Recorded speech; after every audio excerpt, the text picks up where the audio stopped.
The Lord is my shepherd, I shall not want. He maketh me lie down in green pastures. He leadeth me beside the still waters. He restoreth my soul. He leadeth me in paths of righteousness for his name's sake. Yea, though I walk through the valley of the shadow of death, I will fear no evil, for thou art with me, thy rod and thy staff, they comfort me. Thou preparest a table before me in the presence of mine enemies. Thou anointest my head with oil, my cup runneth over. Surely goodness and mercy shall follow me all the days of my life, and I dwell in the house of the Lord forever.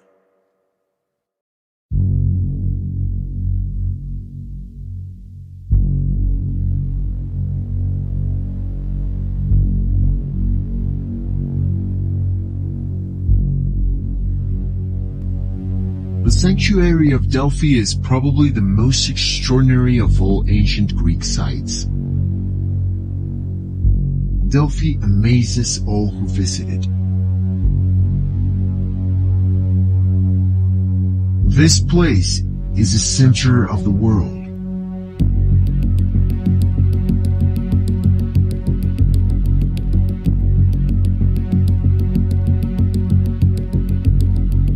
The ancient Greeks called it the omphalos, which means the navel of the earth. Zeus, the father of the gods, wanted to find the center of the universe, so he sent two eagles flying from the opposite ends of the universe. And the place where they met was Delphi. Welcome to Delphi, Indiana, where our storied past is fueling a stellar future.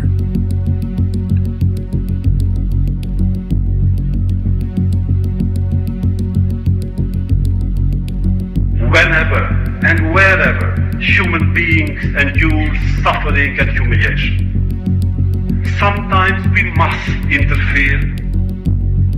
When human lives are in danger, when human dignity is in jeopardy, wherever men or women are persecuted, that place must, at that moment, become the center of the universe.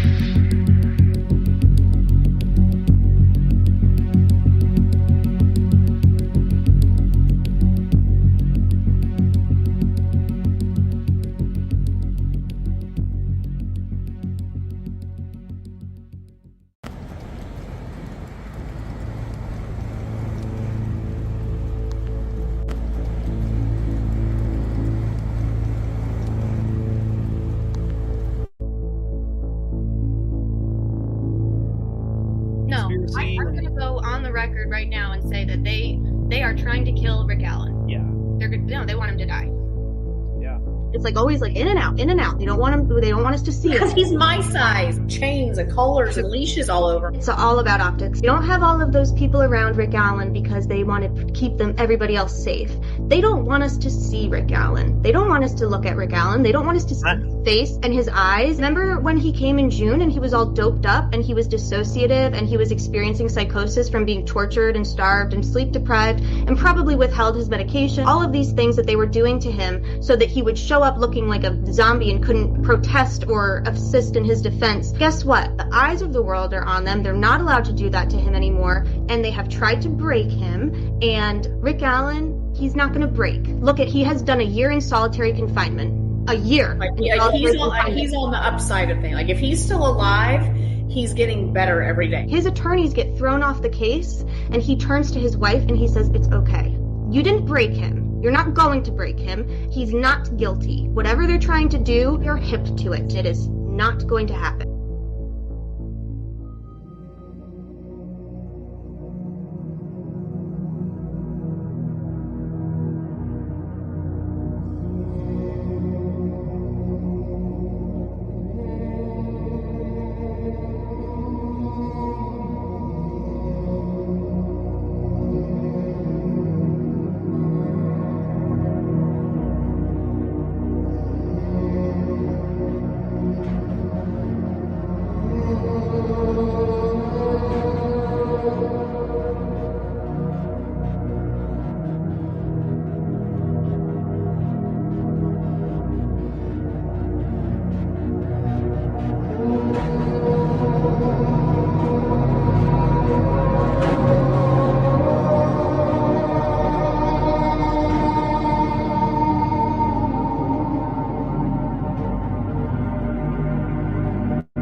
What is corruption?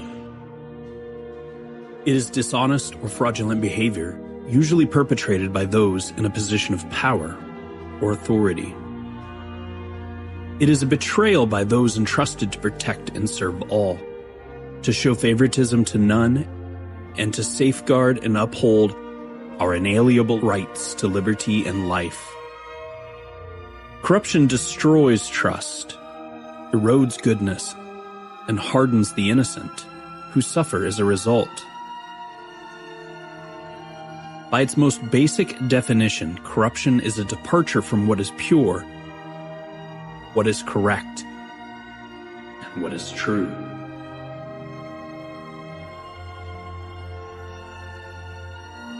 In Fahrenheit 451, novelist Ray Bradbury wrote about what we leave behind when we leave this world.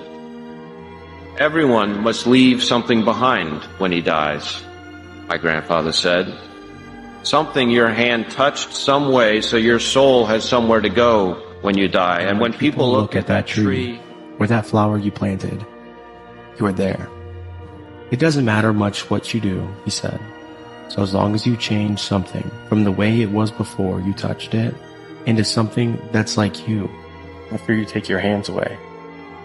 The difference between the man who just cuts lawns and a real gardener is in the touching. The lawn cutter might just as well not have been there at all. The gardener will be there for a lifetime. Greg, he was that kind of gardener. His legacy will be what he touched and what he left behind, long after he took his hands away.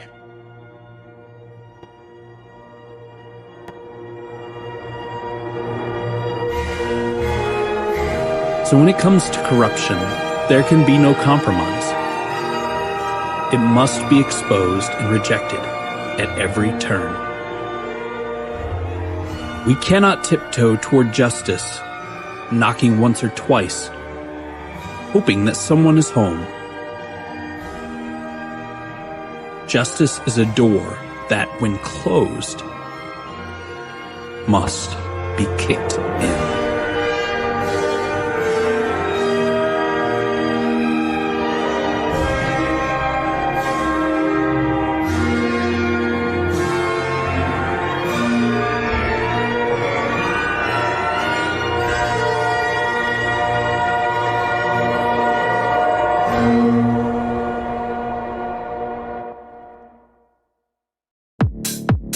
Do you have any idea what their defense is going to be, given the fact that the judge has basically taken away their defense? Am I the only person in the world talking about attacking the timeline,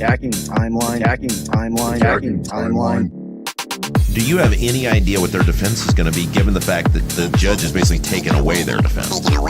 Taken away their defense. Like, am I in crazy? Challenge the timeline of the murders. Talking about attacking the timeline. What's the strategy today? Winning. Whose motherfucking hair is that? What's the strategy today? Winning.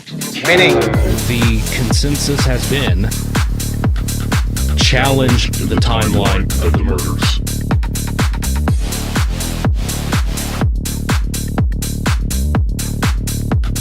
Challenge the timeline of the murders.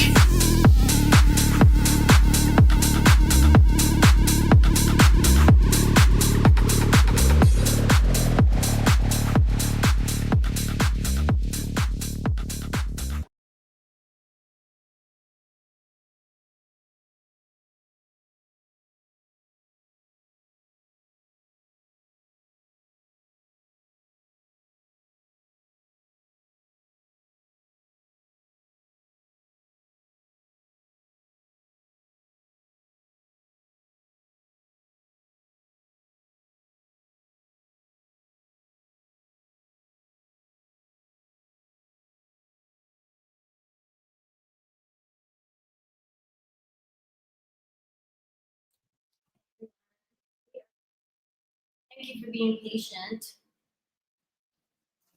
All right. How are we feeling? 3:06 p.m. If you're just tuning in, welcome to our 10 Productions, where we sit and wait for a verdict in the case of the state of Indiana versus Richard, Ricky, and Alan. Wannabe bodybuilder, our local friend, is back. We're so glad to have you back. Indy Cindy waiting. Good morning from Aussie land. We love all of our Aussie friends. We love all of our friends from all over.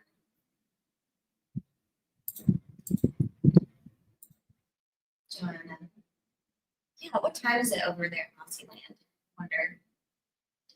I could Google it. 2:47 p.m. in Delphi. The jury can go until 4 p.m. if they want. Or they have to go until 4 p.m., but they can continue to deliberate past 4 p.m., I believe, if they so choose. I don't know, y'all. I have a feeling we're going to get a verdict today. I have a feeling we may get a verdict.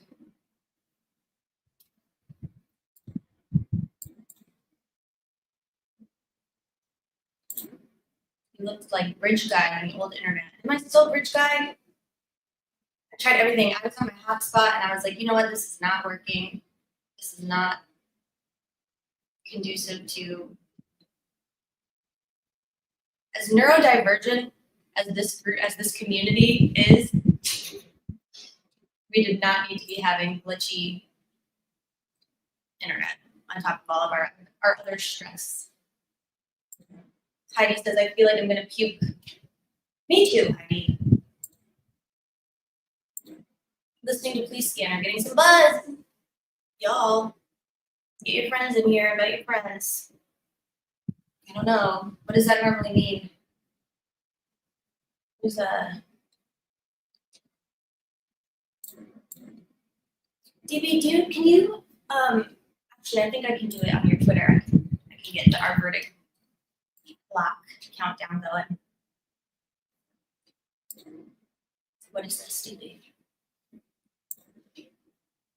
Scanner.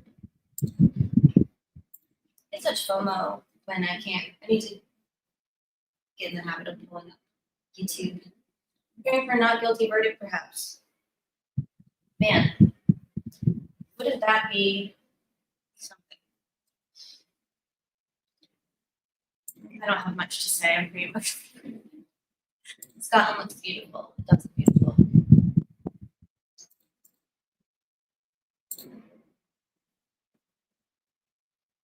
Statistically, longer jury deliberations.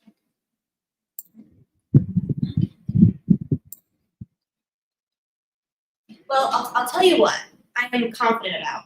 I'm confident that there's no way that 12 jurors who sat through what we know they sat through would come back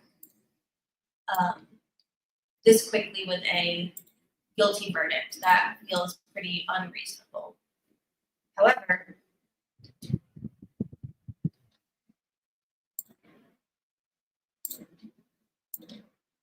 you never know.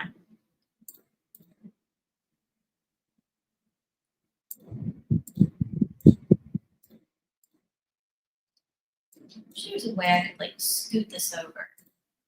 Just over. Like, almost figured out how to do it yesterday. Oh. I guess that kind of works. Gonna need security either way.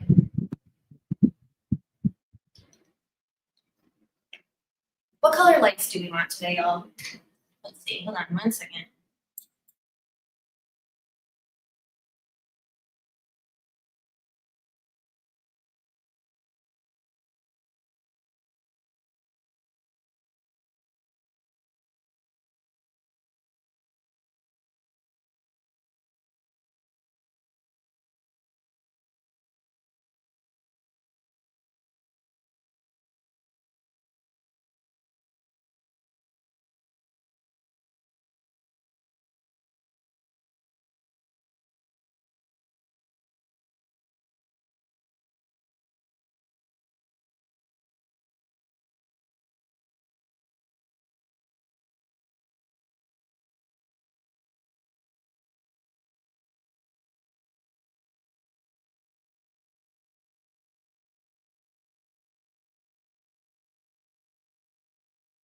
Man, I just shined that right in my eye. So let's see. We got blue.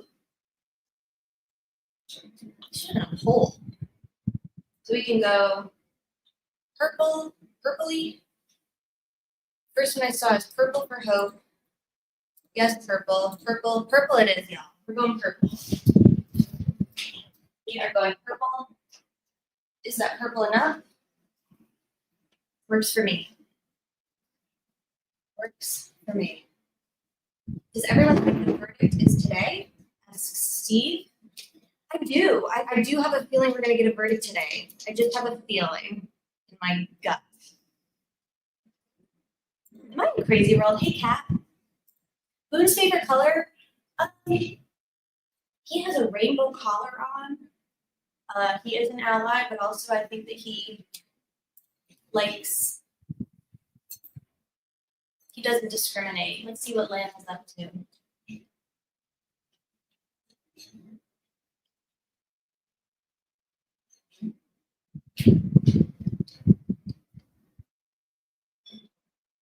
Oh, wrong one.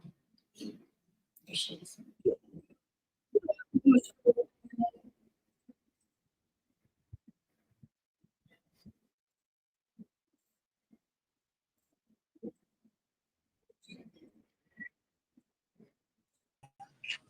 Rick, do you have your keys? Hey, Rick, do you have the keys? Let me cash app you too. You didn't mute her for now. Oh, it's so small. Oh my god.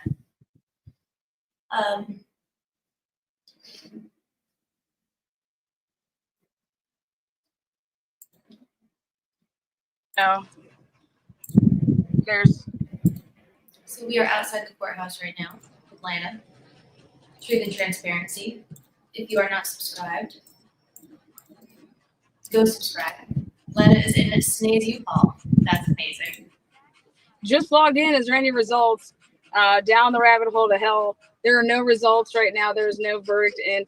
JLR, love it. Great work. Yes, yes. Your reception comes out great there. Oh, thank you so much, JLR. Thank you. Nothing yet, but I'm hopeful.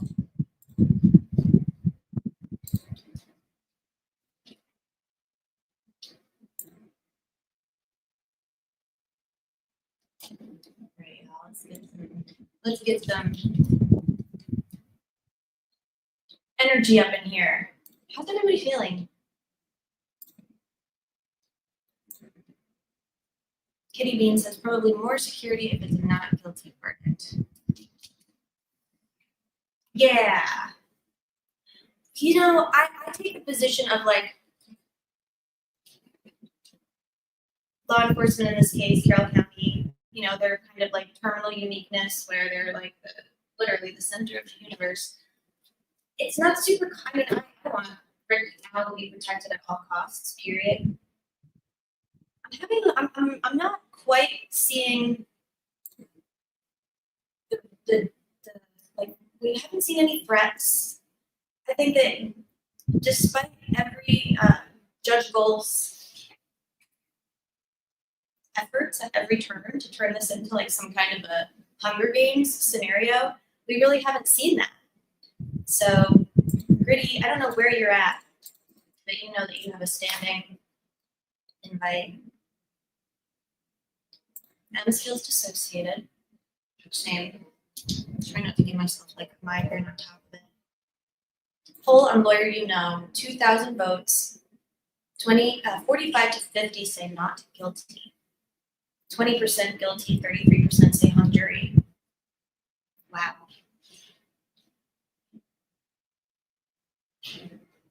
That's pretty remarkable. I'm feeling nervous for Rick Allen's future. I feel bad for the girls' families. I'm having so many emotions. Same, Melissa Ann. Kira says it's early, but I cracked a beer. Love that. You've earned it, Kira. You've had we and those that we love and have had alongside us on this journey have quite a year. Nothing compared to what the families of the girls, the family of Rick, families of the defense attorneys have experienced. I can't even imagine.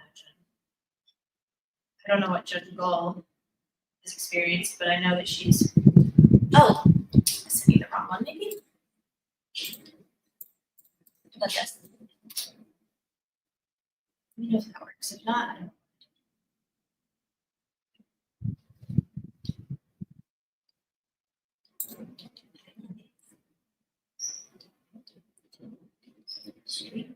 My nervousness level currently on a scale of 1 to 10.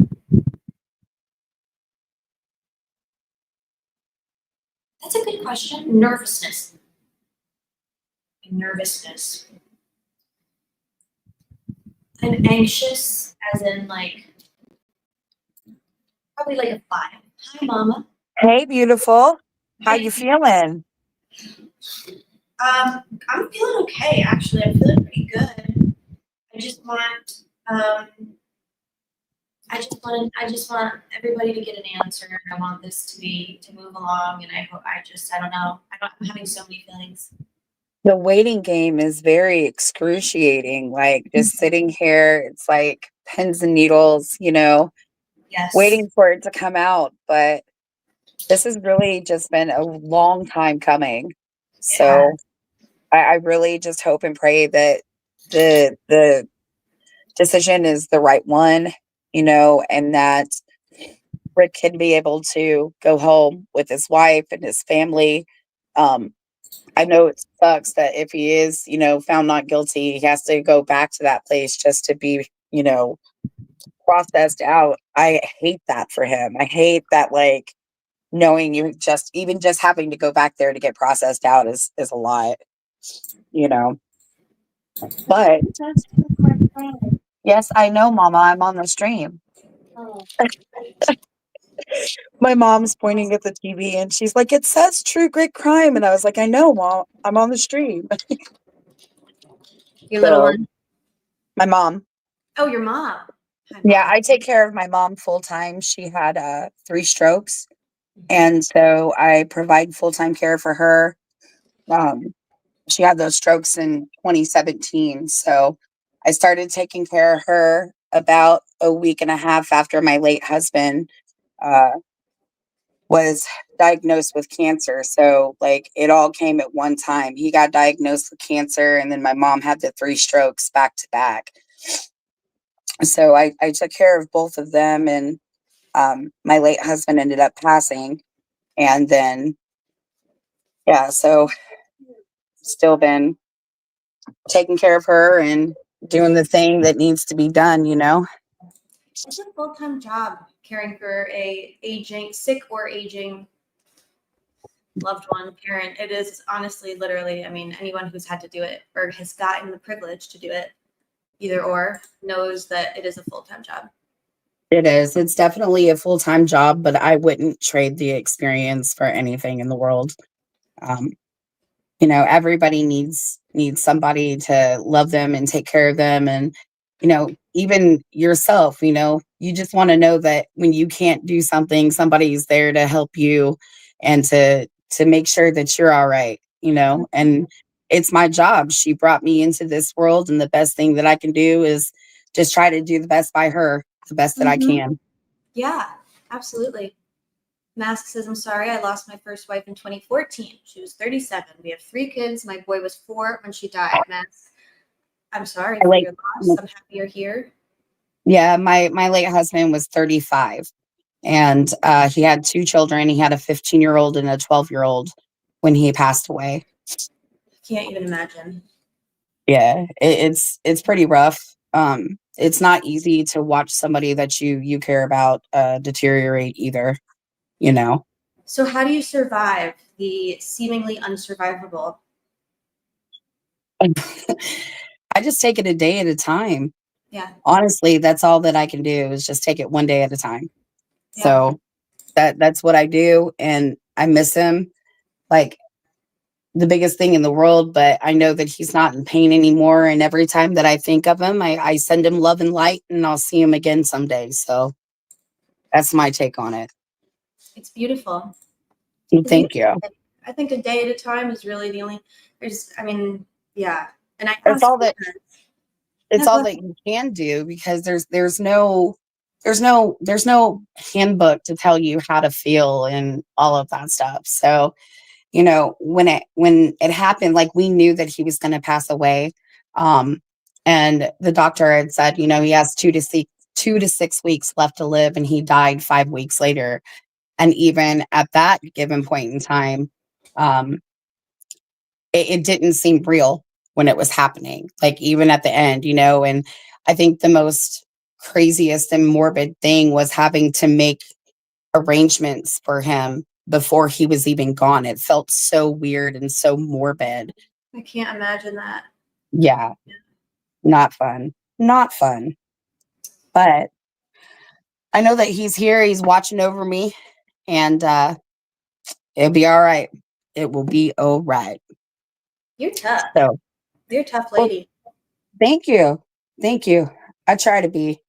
I know You don't you have are. any other choice but to be strong when you gotta deal with it, and everything, not everything always goes according to plan. Sometimes you have some unexpected things that come up in the road, and I take it as a learning experience. I don't try to take life for granted, Yeah.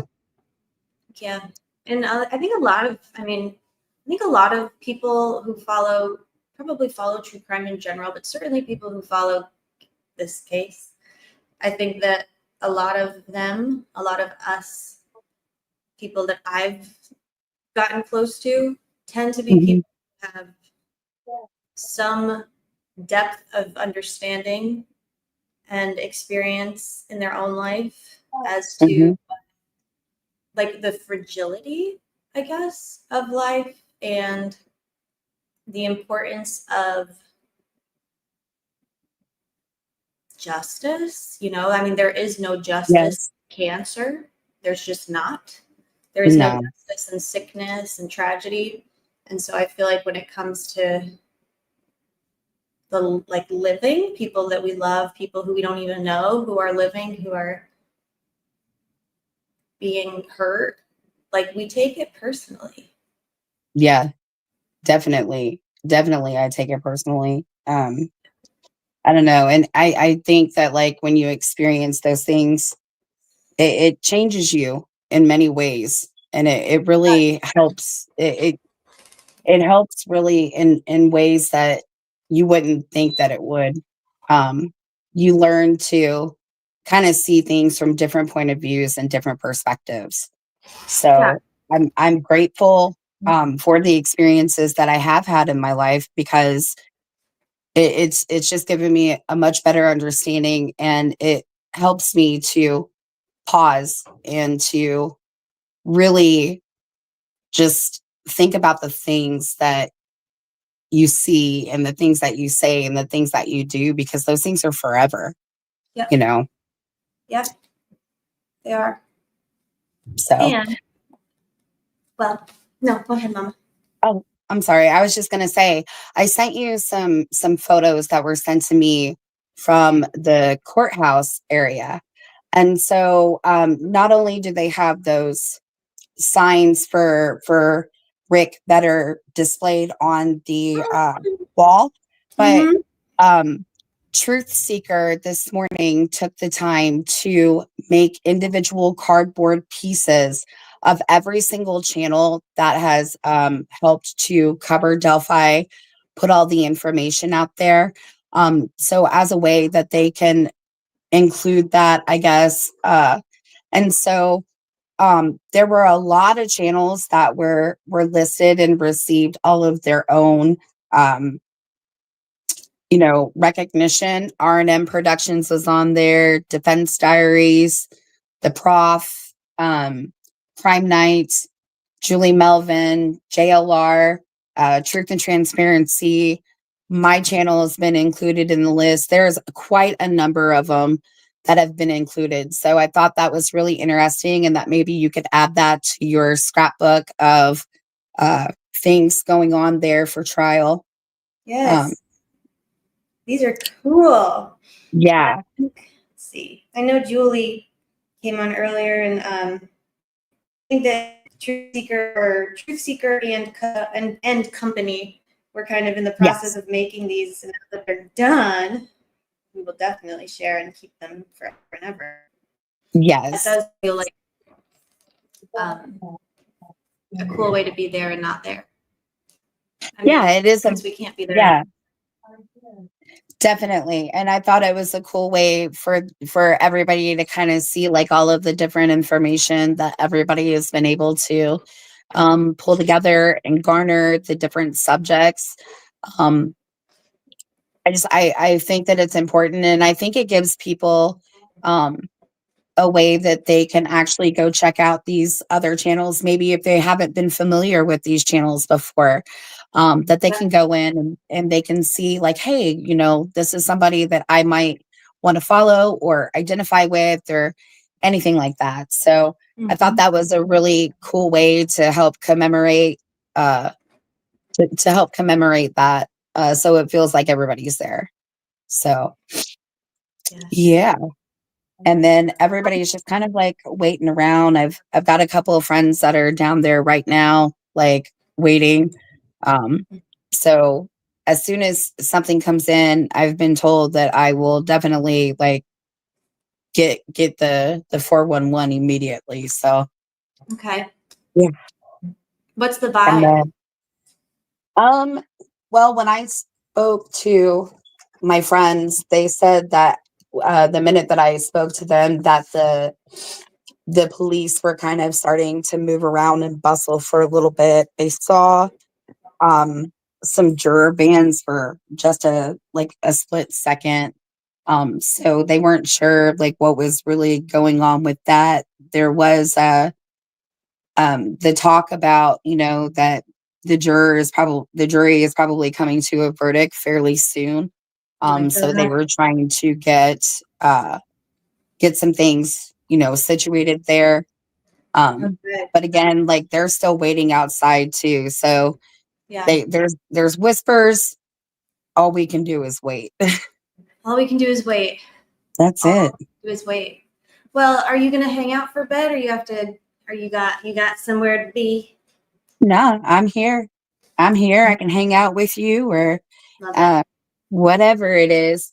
So I'm ready for all of this to like come to like an end right now.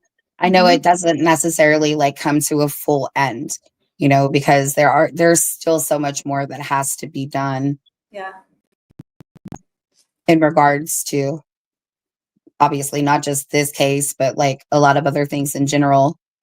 I still think about, and I'm saddened by the thought that if Rick is found not guilty, which I really do pray because I don't see the evidence there. You know, somebody asked me yesterday, you know, what was my thought on it? And my answer was, I don't even understand why we're even here to this point. 100%. But I think that what hurts my heart the most is that there are no answers for Abby and Libby still. No. And I just, it breaks my heart. More than anything, I think that those girls deserve answers. They deserve for somebody to do the work to find those answers, and they deserve that justice, you know? And it just breaks my heart that like after all of this, like after everything, that there's still, it feels like the girls are still out there in the wind having to wait. And it doesn't feel right. It sure doesn't. It sure doesn't. And I don't know what next steps even look like either way. There's the U-Haul, the Rick Snake U-Haul. Well, it makes me concerned because like you think about all of the evidence that they spoke about that was destroyed just in this case alone, you know, like the witness testimony is gone. You have DNA samples, but you don't have a match. And really not even a full DNA sample. So I don't know, like I don't see how it would even be possible to even pursue the next steps to try to go after somebody else with so much of the evidence in case missing. So that kind of bothers me as well. So, yeah. And I don't know even what that would look like. Like, people talk about bringing the FBI back in, and it's like, well, okay, well, can they and will they? And if they do, like, what evidence is like usable anymore? I mean, I don't know how any of it works, but it's just. I had been wondering, like when the FBI was involved, I was wondering if maybe the FBI hadn't gotten copies of like different interviews, the case file and things like that. So when they were saying that there was missing pieces of evidence, my thought was, well, is it possible that the FBI could have some of that stuff? But Yeah. I'm guessing not. If they didn't get it, I'm guessing they don't have it. In my opinion, it would be nice to see the FBI come back in on this. Absolutely. And start to do something. So I just think looking. Yeah, no, I agree. Go ahead.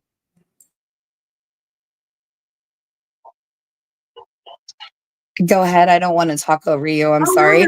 No. Oh, please. Literally, I sit here and I just talk all day long at all of our I just want to hear what you feel and what you're thinking. And you've been there, you have a better sense than most of us as to kind of what this might look like either way. I mean, just like, well, I felt like, this whole time, just watching this entire process has been, it's been long and it's been really grueling. And sometimes you have to question, like, what's going to happen now? Like, what are we looking at? I mean, it's pretty safe to say that everything that they had covered in trial were things that they had been arguing out in, pretrial hearings, previous to jury trial. And I don't know, like I said yesterday, like for me, like I still feel like that the third party Odinism, not allowing that to be introduced was a really, really bad idea. And I know people may think, oh, people are crazy for, feeling like that. But I mean, I know that there are some things that my family went through, and my perspective was really open, but it really changed when I sat in the March 18th hearing, and there were things that I heard that, yeah, I can't unhear that. I can't unthink it. And I can't help but to think, like, the state police really missed the bar on this.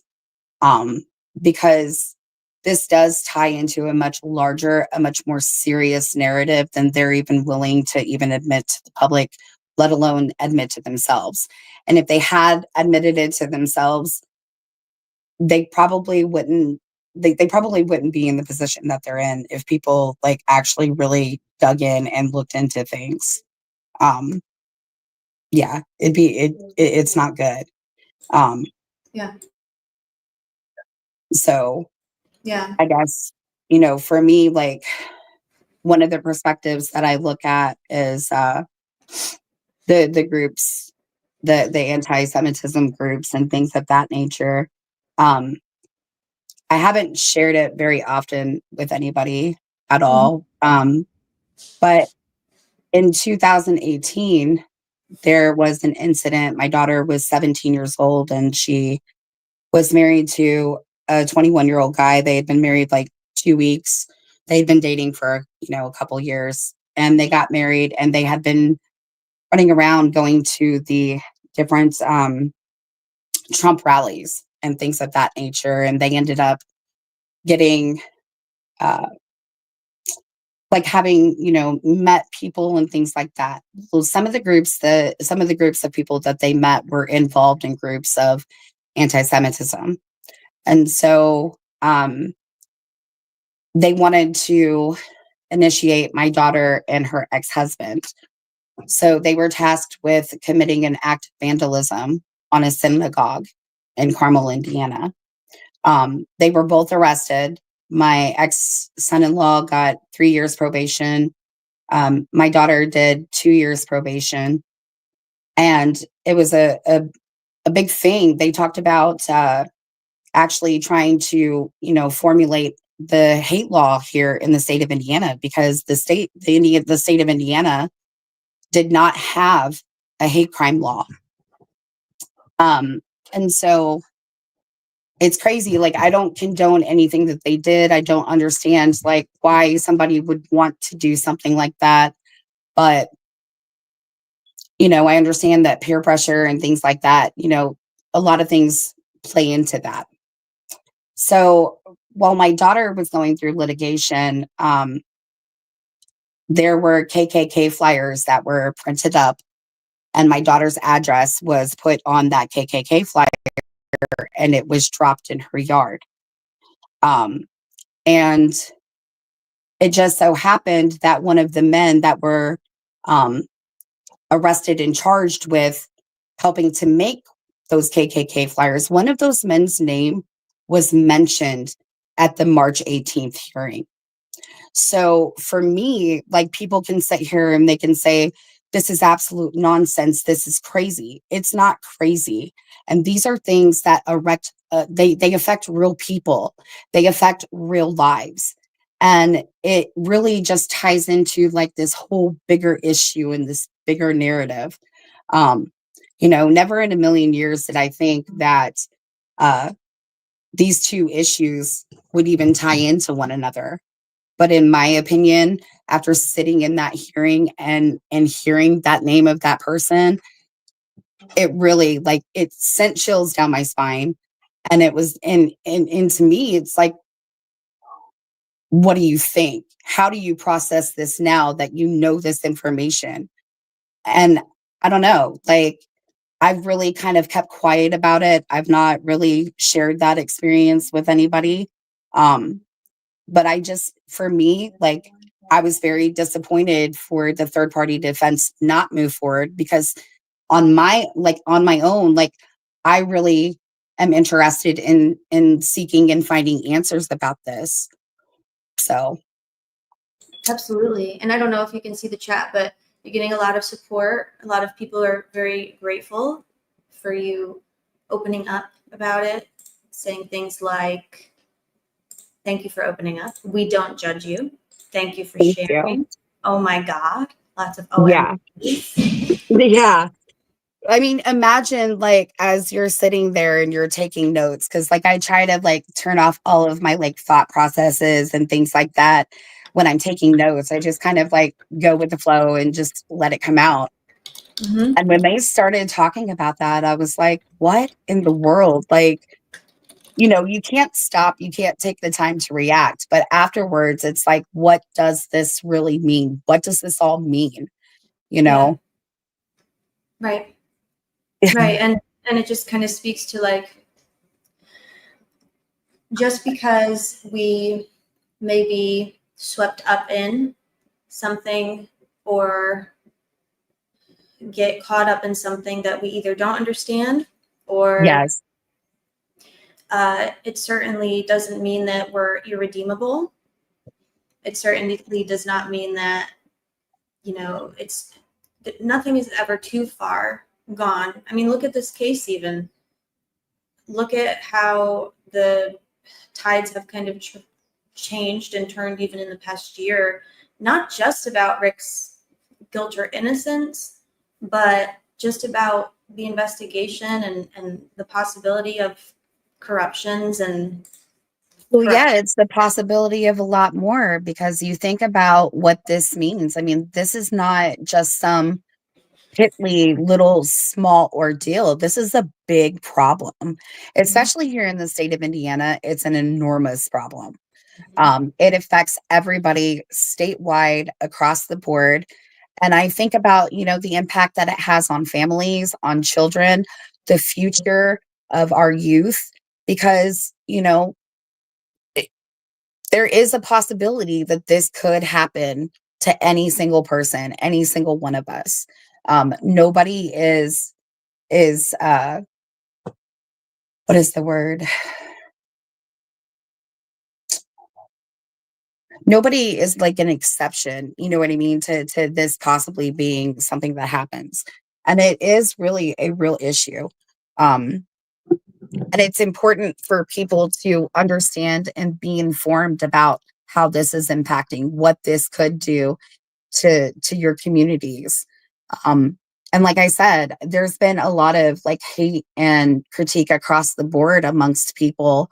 I understand that there's a lot of people who are like, that's hogwash, that's crazy. And maybe if you weren't somebody who had that experience for yourself, you can say that if it's not something that you have experienced for yourself. Um, I'm just saying, like, I'm here to tell you it's real. It's real and it is a very big problem. And people can either take take it seriously and say, okay, let's do something that is going to bring change, that's going to bring reformation, or you can keep sweeping it under the rug. A lot of the times, a lot of the problems that we're seeing is that there are people who have known that this is the narrative that's being pushed across the board. And I think the problem that we have with our society is that for so long, everybody's like, it's just the way that it's going to be. Nobody can do anything. So nobody says anything. And so it just keeps getting swept under the rug. And then you get into a point where people are just complicit and they allow it to happen. And it's got to get to a point where people have had enough and somebody has to say enough is enough and they have to be willing to take a stand. So the question is how many people are brave enough to take that stand? There's been a couple who have been in this case, and yeah, it has not really gone well for them historically. I know. It's scary because then, I mean, and even like Rick, you know, him coming forward because he was there and he was on the trails earlier that day, and as were dozens and dozens of locals coming forward to help and try and be of service. And well, I bet that he will never do that again. It's so scary because it makes you feel like, you know, you don't like now what is somebody supposed to feel like if they do come forward and they get into this situation for themselves? It makes people scared and not want to come forward and say things. And I don't think that anybody should have to be scared of the people that are in positions of um, power, that are in positions of help. You know, like people should be okay and they should be able to feel comfortable going to those types of individuals and saying, you know, there's a problem. Can we fix this? Can we do something about it? And a lot of times people are just so intimidated and scared that they don't want to say anything at all for fear of what could happen to them consequently as a result. Yep. Yeah. And imagine how much more difficult it would have been for law enforcement, DOC, the powers that be, how much more difficult would it have been for them to carry on and continue with what they almost did, which was certainly obstruct justice, in my opinion. I think there's a couple individuals in particular who have had a hands-on role in prosecuting Rick Allen, and certainly a hands-on role in investigating the murders of Abby and Libby. And I just think that there's a couple individuals who, had they been permitted to conduct their, you know, to do what they were doing in total darkness. I saw Kelly. Oh, sorry. Go ahead. No, that's okay. I saw Kelly's comment and she said she will take a stand. She doesn't know what to do. The best thing that you can do is to make sure that you spread awareness, that you make sure that other people know about this. Make sure that you educate your friends and your family about these issues. When it comes time to vote, make sure that you're doing your homework about what these people are standing for, who you're putting in office, what you are allowing to be filtered through your life and your surroundings. I think awareness is key, knowledge is key, and just making sure that it gets, I guess, that there's light brought to it. I think that's one of the most important things. And I'm still learning about what I can do to, contribute to bring light to the situation. And I'm still learning about the different changes that I can even just make for myself to maybe help change something for somebody else along the way. Mm-hmm. And your reporting. This is such a good point. Catastrophe says if we've really learned anything in this trial, it's that we have to be the media. We have to be the eyes and ears. And Luke added, I got yelled at yesterday for my media badge yesterday by a woman from Dateline. She was very upset that I had went through the process and registered with the International Press Association. And she said that because I did not go to college for journalism, that's fake. Well, guess what? You don't have to have a college degree to be a journalist. You do not. It costs you nothing to express your First Amendment right of freedom of speech. Yeah. And so she was very angry about that. She was angry about the fact that, there's a lot of people that are going to YouTube for their news. Well, it's because those people are the ones that are willing to actually put the entire narrative out there. When you go to your news media to get your news and they are deliberately not covering things that are happening, especially in that courtroom, there were so many issues and so many things that we, the public, saw and witnessed while we were in that courtroom. They are subjects of importance and they were not covered to the fullest extent. So I don't think that just sprinkling bits and pieces is going to do anything. Nobody can make an informed decision unless they have all of the information in front of them.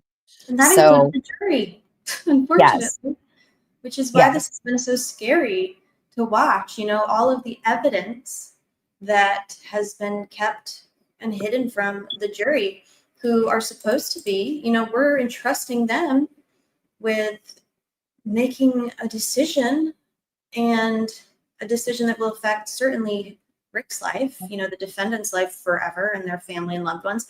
But the wider implications of this decision is huge, and to withhold, truth and evidence and information when something that important is on the line, it just feels. I think it's.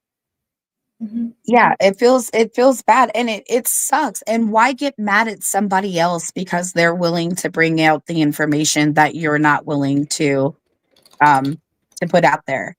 I know that working for an organization, you do kind of have that stop point because you're told what you can and cannot put out there, what you can and cannot say. And I feel like as long as you're putting the truth out there, and that you're not putting anything out there that could get you into a bunch of legal entanglements that you don't have any backup for, then yeah, that's a problem.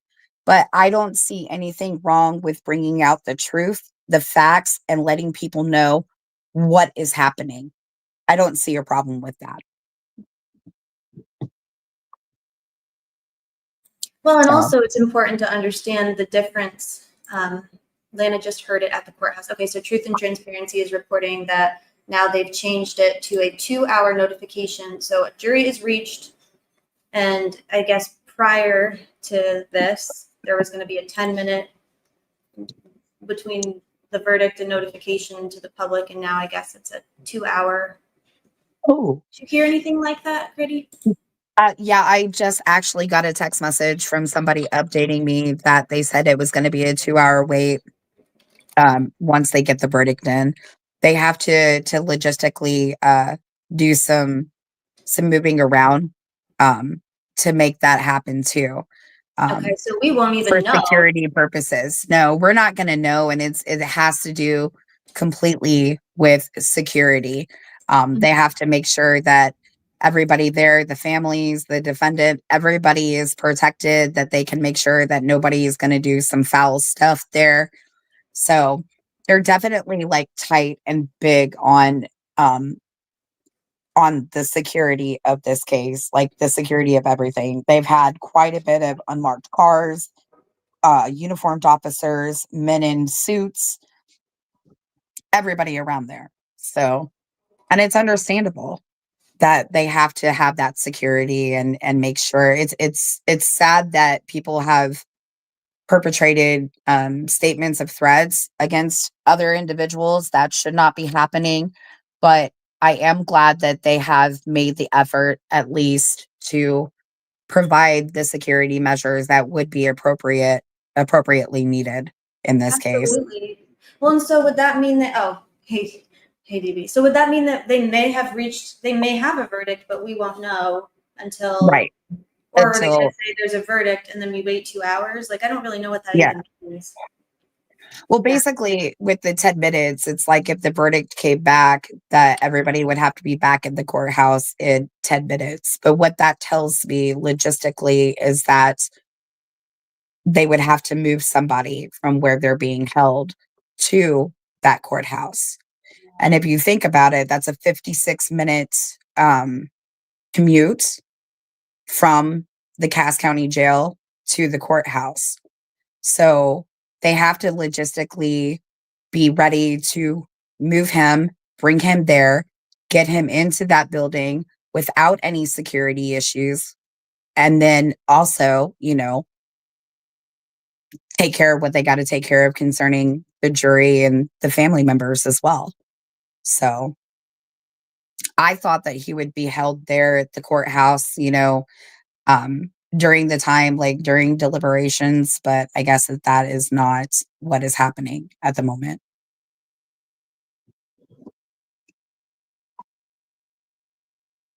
Phoebe's just sharing. Nancy Grace is going after our girl, Erica. Nancy Grace. Hey, Nancy, care to explain why you have, in a defamatory fashion, placed my name at the top of a video that's not mine to attribute to me attacks on the family that I've not engaged in? That would be great. When you have a microphone, you have a responsibility to report accuracy. So it'd be great if you could issue a formal apology and let them know, like, hey, this person that I accused of being perpetrated with this is not the person. So I saw like a lot of attacks going on Twitter this morning too that I thought were just ridiculous and outrageous. More toward, I saw the attack about Andrea Burkhart. They were upset with her talking about the wounds that were left on the girls. Somebody was very, very upset about that. And to be quite honest, there really is not any single way that you can really have an open and honest discussion about the injuries that were inflicted on the girls without really describing what you saw when you saw those crime scene photos. Because I saw them, they re-showed them yesterday in court. They re-showed the BG video and things of that nature. And so like, it was interesting. I can say, just like watching the BG video, there were things that they said that were on the video that I didn't necessarily hear for myself. I did, see, because they did the enhanced video, because they said at first when you showed the video that you couldn't see BG at first. So they had to like break it down, screenshot it and bring it up. And eventually you do see BG on the bridge, like he very quickly like comes into frame, but he's still about, I'd say, a good like 30 feet back when you see him finally come into the frame.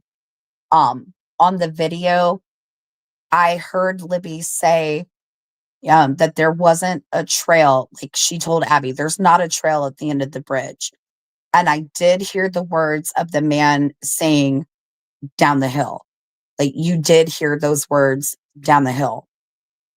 So I found that to be really interesting. I didn't hear the word gun mentioned. And again, like the sound isn't necessarily the greatest because they were playing it on that smart TV or whatever. And but yeah, like I didn't hear the sound of the gun rack, and I didn't hear the word gun. I did hear down the hill, and I did hear Libby say there's no trail at the end. Like there's no path. There's no path there. So yeah, to be clear, I did hear that. And seeing the video was very different. Seeing the enhanced version was much different than seeing just what they had initially, come up with, where they had to get the screenshots and break it down. So that's all I can really say about that. Because it was reiterated and reshown. So The jury is going home. For the no. Day. Well, tomorrow's another day. I know that they will be up there tomorrow. Same time, same place, beginning at 9 a.m. to 4 p.m. And fingers crossed that they have an answer soon. I'm very I don't know. It's crazy. This is so crazy. I thought it was so weird that because Andrea was talking about it last night, like that when Goal was giving the jury like instructions, she told them that they were able to discuss the evidence and stuff, and I've never seen or heard a jury trial where, they were allowed to talk amongst each other about the evidence. That was really strange to me, but I mean, I don't know. Like, I would have thought that if they were able to have that discussion, maybe it would have helped them to come to a decision and form their opinions much earlier. But there was quite a bit of number of pieces of evidence to go through as well. So maybe they're, going piece by piece, because it was mentioned anywhere to 200 to 300 pieces for exhibits. It's interesting that, and I'm not even sure how they got that many pieces, honestly, but it is what it is. So don't we? Yeah, they must just be tired. I don't know. I imagined that with a sequestered jury, what are you going back to your spot for? Is for, like, I would just think that they would want to just go until they get to a resolution. I wonder if they're re-listening to the recordings and stuff too, like of everything that was captured and played for them. Like I said yesterday, even hearing the confessions phone calls, I would have appreciated to be able to hear it twice, because when you hear it the first time, it kind of just makes you stop for a second, but it's more of like a processing thing as you're listening, And I really just wanted to be like, excuse me, can you please play that video again, or play that recording again, so we can listen to that again. When you hear it that one time, I guess maybe you don't tend to, I don't know, I guess maybe if you listen to it more than one time, it gives you like the context of being able to listen to like the tone and the words that are used and things of that nature. So I'm hoping that, they are examining and re-listening to everything that's been provided for them. That's all that I could hope. Yeah, it could have gotten heated. Maybe, you know, but I don't know, like the other day when Anthony Greeno was talking to me, he made the comment that the jury knows what to do. And I'm like, what do you mean the jury knows what to do? Like, I don't, but What a loser. He's such a dork. No one that knows shit is fucking talking to Anthony Greeno about it, okay? yeah, no, not at all. But he said that the jury knew what to do. And I asked him, what would happen if there's a not guilty verdict that comes back? If there's a not guilty verdict that comes back and they say that he's not guilty, I said, are you going to apologize for everything that you've said and done? And he was like, no. No. People like him on her. And so yeah, that bothers me because, even a broken clock is right twice a day, but anybody who has any respect or has any. 33, wasn't clear. Uh-oh. What was that? Me? It wasn't me. I don't think that's me. But I would think that, if you're wrong and you've said things, I think that the best thing that you can do, like the human thing to do, is to admit that you're wrong and say and apologize and say, I'm sorry.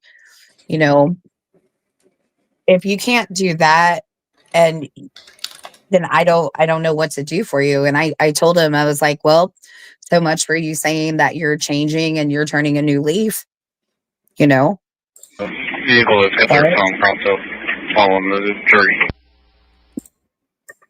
Something about the jury?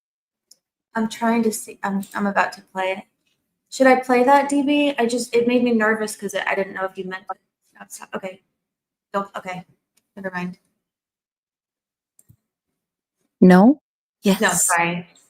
We're good. Okay. No, we're good. Okay. All right. I didn't mean to interrupt you. I'm so sorry. Am I bugged? No, I thought I got warrantless Holman ping ponged. Ah. Okie dokie perchoki. So, yeah, but who knows? I just think that this has all been like a big, like for everybody that was out there yesterday, like you could see people are starting to get irritable. They're starting to get like very, very frustrated. And it's understandable. Like this has got a lot going on. And there are a lot of people who are on different sides of the spectrum. Some people believe that there's guilt, some people believe that there's innocence. And at the end of the day, I really feel like everybody is entitled to their own thoughts and opinions, but I feel it's just as important that even if you disagree with that person, just to try to be respectful of what they have to say. You can't make everybody think the same way.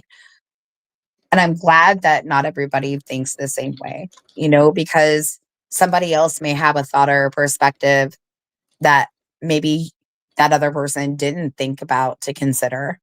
Yeah. So. Yeah. Yeah. I'm kind of annoyed again. Annoyed as in like the only thing that this can mean is that they can't or have not yet come to an agreement as to a verdict. And I guess my question is, at what point does deliberation become, like, at what point is it just like a gridlock? You know what I mean? When there's just no, and if you do have a gridlock juror on the jury, how did that happen? How did that happen?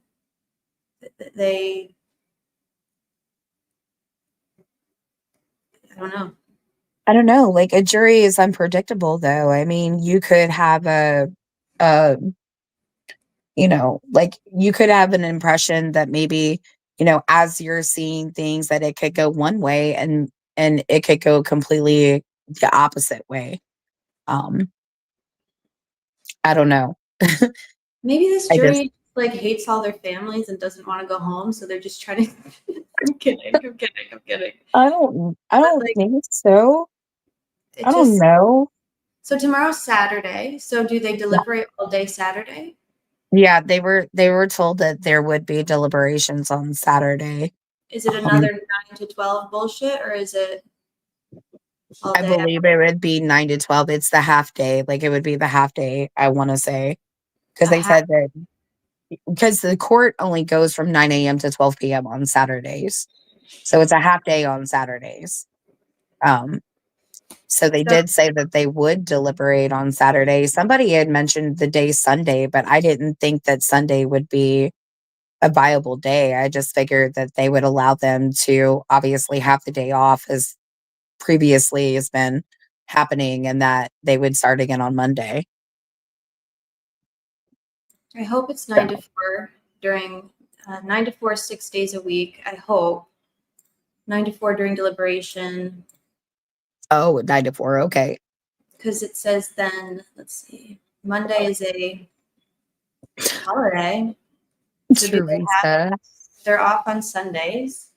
Well, they worked through the holiday on election day. That should have been a day that the courtroom was closed. We're looking at Veterans Day now.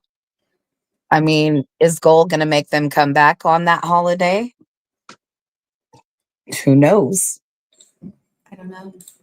Who knows? I don't know. I really thought today would be. It's such a short day, 9 to 4.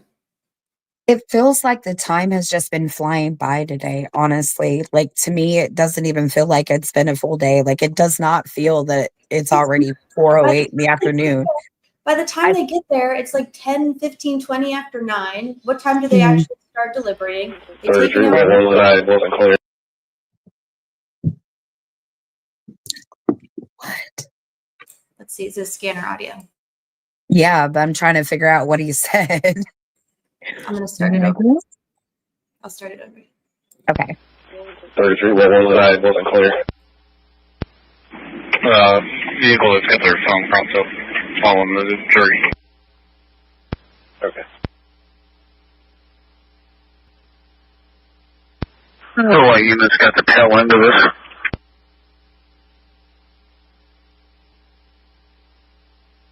I'm passing trailhead. Where you guys at? We're getting ready to go on the Heartland now.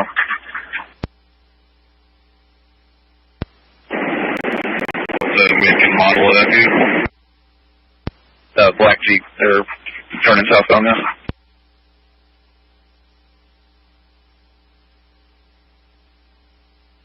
Yeah, she's definitely videotaping us.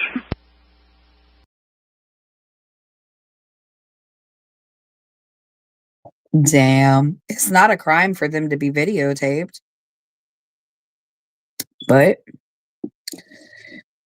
did they say? I'm going to play that last part again. They're definitely videotaping us or videotaping them. Let me go back.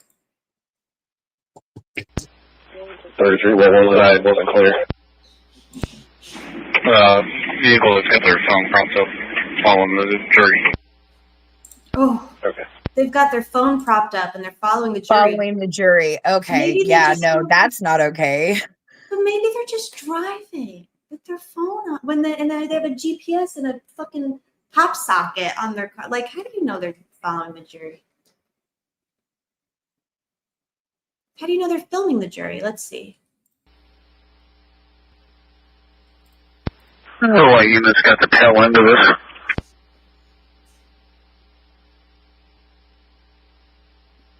I'm passing trailhead. Where you guys at?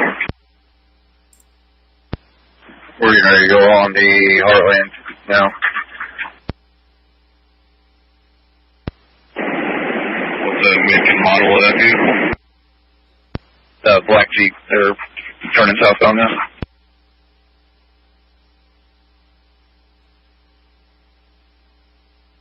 Yeah, she's definitely videotaping us. Them? Videotaping She said them? they're definitely videotaping us. That's what he said. They're definitely videotaping us. They're definitely videotaping us, as in the police, or they're definitely videotaping them, as in the jury? I couldn't hear what He he said. said they're definitely videotaping us. So Oh, I well, don't know. so fucking what? Who cares? And going on the Heartland, it sounds like that they're trying to get on the interstate there to go south. So, I mean, the Hoosier Heartland interstate, obviously a lot of people are going to take that interstate.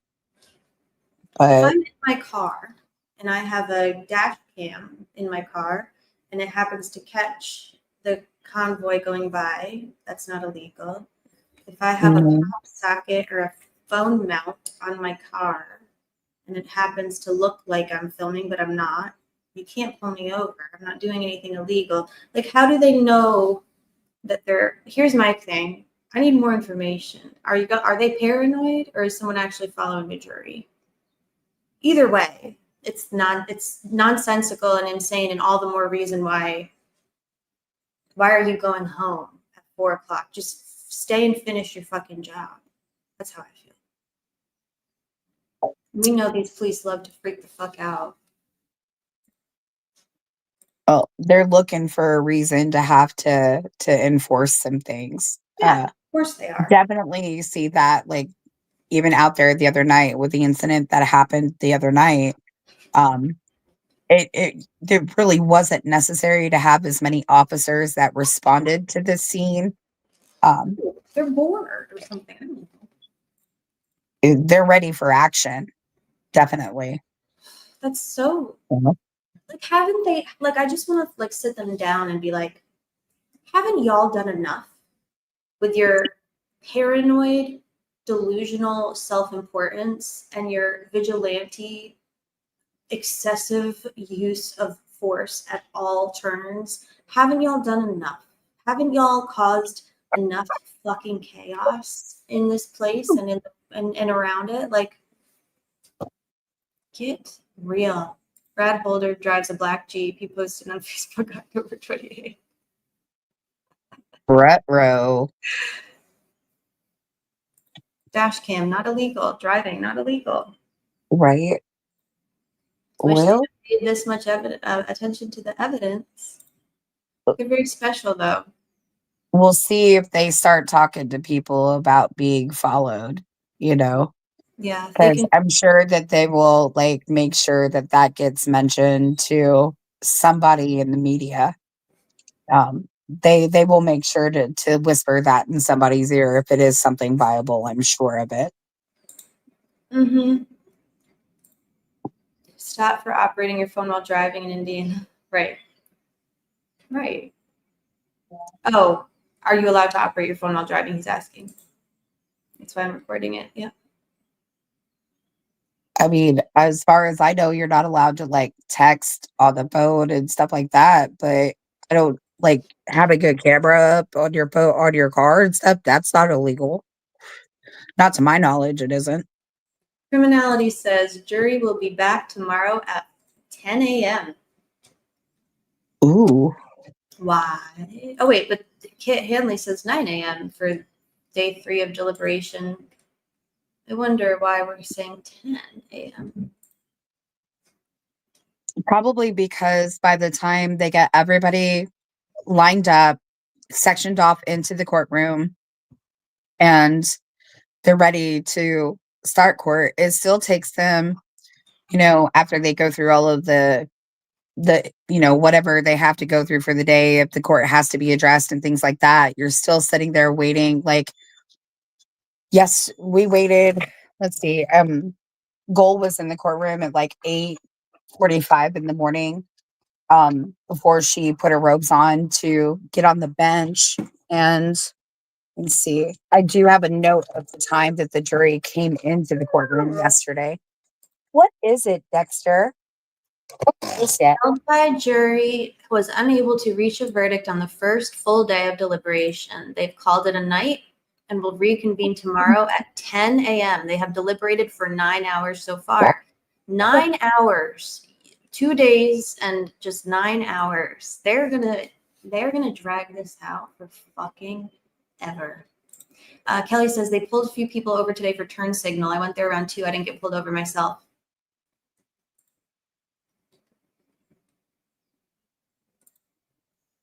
I love to film cops. So far, the judge said jury deliberates 9 to 4. That changed for Saturdays. I'm not sure, but apparently they're only coming in. They're only coming in. So at 10. yeah, I guess. Why at 10? How far are they staying from Carroll County? 30 minutes. Hey, Fran. How toys? Why are we starting our Saturday at 10? We've had 2 days, 1 full day and 1 half day to deliberate, and we've only managed to chalk up 9 hours of deliberation, and now we're going home at 4, and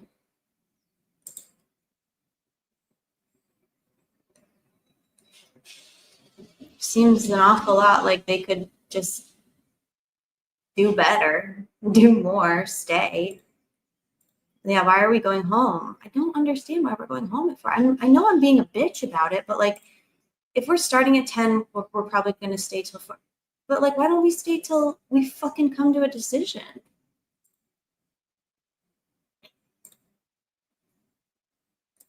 Do they know the person is filming the jury? No. How would they know that? Other than just being suspicious because they're paranoid. They have Yeah. The county's too fucking soft. Right. Point. Oh my God. So yeah, so Gold came into the courtroom at 8:44 a.m. yesterday, and then she ended up leaving again to go put on her robe and come back in. So I have in my notes that Gold entered the courtroom at 9:05 a.m.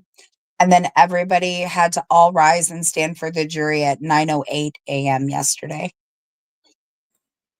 Weird. So yeah. And then she came in and she basically just she gave the jury instructions.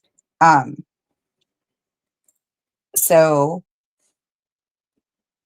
she also asked the jury, all of their, has anybody looked at any information on this case? Has anybody spoke to blah, blah, blah, all of those normal things. And all of the jurors had said no.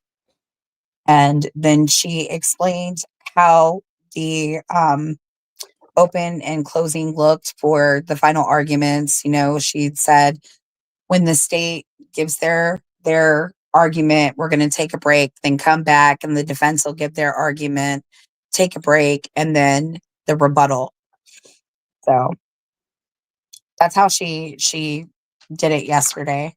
And it took a bit for everybody to kind of get, situated into the courtroom and to get all of the stuff situated. But once everything got started yesterday, it moved fairly quickly.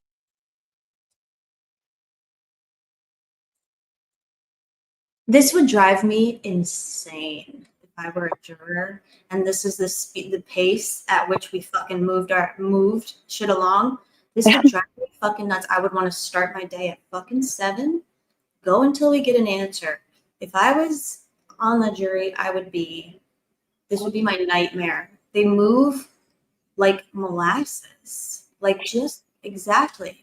My God, fucking get it going. Like, what are we doing here? I have no idea. I have no idea what we're doing here. And is it, could it be that some people agree on some points and other people don't agree on that point? Because after a while, after so long, some people do start to get frustrated and irritated, especially if you have somebody that's unwilling to budge or change their mind. That could be an issue as well. So we just don't know the conversations that are happening behind those closed doors. Like, if we could be a fly on the wall right now, that would be amazing, but just not going to happen.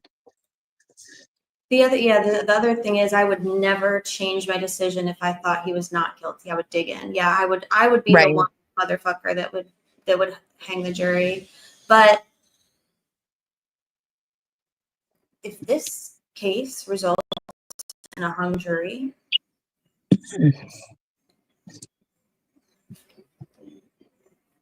it would be terrible. And then to think that Richard has to go back and endure all of this stuff again would be absolute insanity. And I could only imagine the fear that would be elicted inside of him, knowing that he would have to go back and go through this all over again. And then the question comes to, like, if it's a hung jury, would they continue to hold him at Cass County? Or would they go through and try to do this safekeeping order thing all over again and reorder him? no. I'm just saying, you don't know like what's going on in the minds of how they'll want to do that again. I would hope not. After this experience that's happened the first time, I really hope that this has brought awareness to maybe not, because he's the first inmate like that was arrested and held, in this manner since the state of Indiana decided to implement this law into act. I really hope that seeing how this has affected and what's transpired here, I hope that will help to deter any of the 92 counties looking into maybe this option. Maybe seeing how this guy was treated would deter them from making the decision of letting somebody go and be subjected to this type of treatment and behavior again. Yeah, and I imagine that DOC doesn't want this man anywhere near them after everything that It's a liability. Yeah, I don't think that they want anything to do with that mess. But so now I'm seeing reporting they're coming back at 9. So like, why can't we just get? Well, I mean, I know why, because Judge Cole this is by design. We can't get any information at a reasonable amount of time.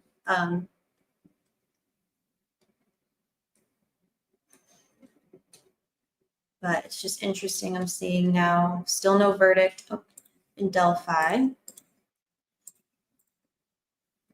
Jurors left the courthouse just before 4. They'll return on Saturday morning at 9. So Samantha Johnson says 9 a.m.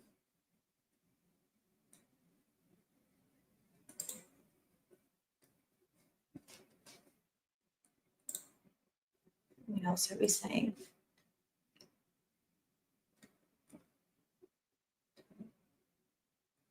$9 a.m. So I've only seen 10 reported once. Yeah, I would have to agree with Tom's comment here. It says, I don't know how anyone would even consider a guilty verdict. This is what happens when people let feelings and emotions, make their decision and not logic. Definitely. I've said that several times, that people are allowing emotions to override logic in this situation quite a bit. Yeah. I think that Gull said 9 to 4, 6 days a week. They're allowed to stay longer, but they won't, apparently. They won't.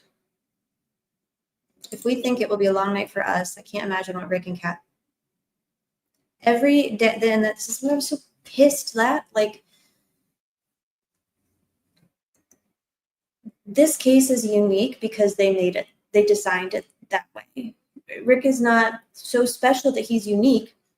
Rick's situation is objectively unique. They've never held anybody in solitary confinement pre-trial in a state prison in Indiana ever.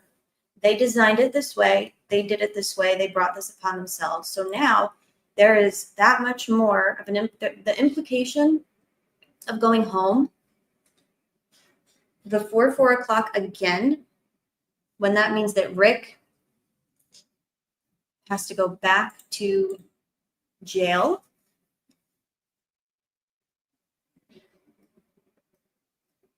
to me is just, yeah, I'm curious how she would let him rot away again, even if she ultimately decided, yeah.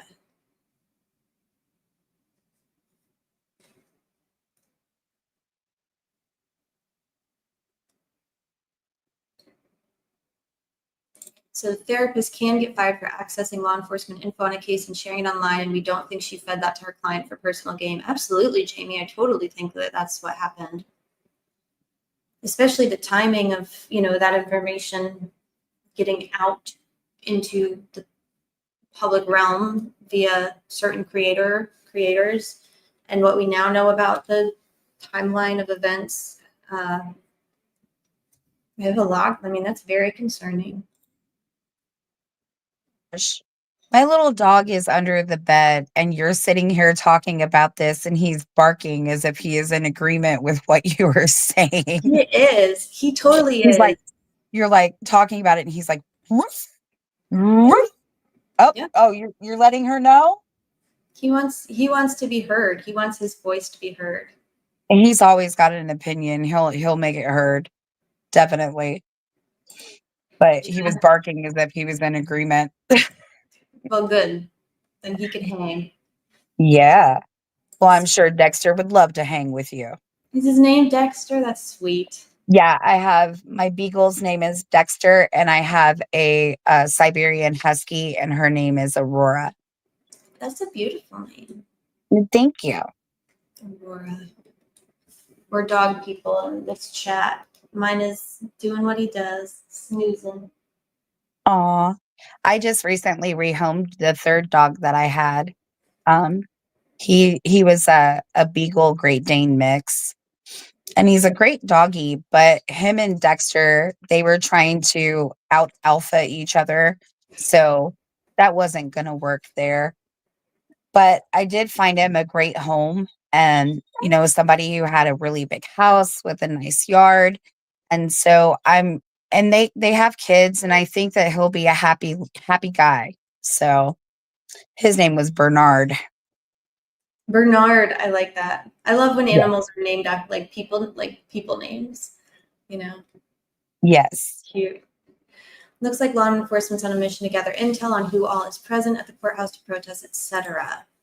I don't see why it would change to 10. I just hope it doesn't end at 12. Yeah, I've only seen that 10 o'clock start time reported one place. I've seen 9 reported a couple other places. So I guess until we hear something. I mean, yesterday when I was there, they were saying 9. You know what I mean? That they would start every day at 9. Great. And somebody said that on Saturdays, they were thinking that they would only have to deliberate half day. And they're saying, full day on Saturdays. So, I mean, that sounds about right to me. And I think that like if it was 10 o'clock, I would think that would just be because getting everybody logistically there, getting them in the courtroom, getting everybody set up, But of course, they wouldn't have to wait for everybody to get in the courtroom tomorrow. So This is saying 3:57 p.m. Wish TV is reporting. And again, it's Wish, so who knows? Wish TV says, oops, share. The jury has concluded deliberations for today. They'll continue tomorrow morning at 10. What is this 10 o'clock start time? It's very obnoxious to me. or maybe they're letting them get like a little bit of extra sleep for it being the weekend. Yeah. But yeah, I mean, they didn't get even enough at that, Mm-hmm. even at that, knowing that court's supposed to start at 9 a.m., I would think that they would make them stick to their guns and start at 9 a.m.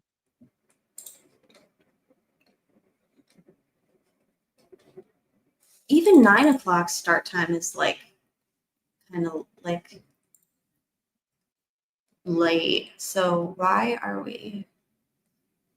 Okay.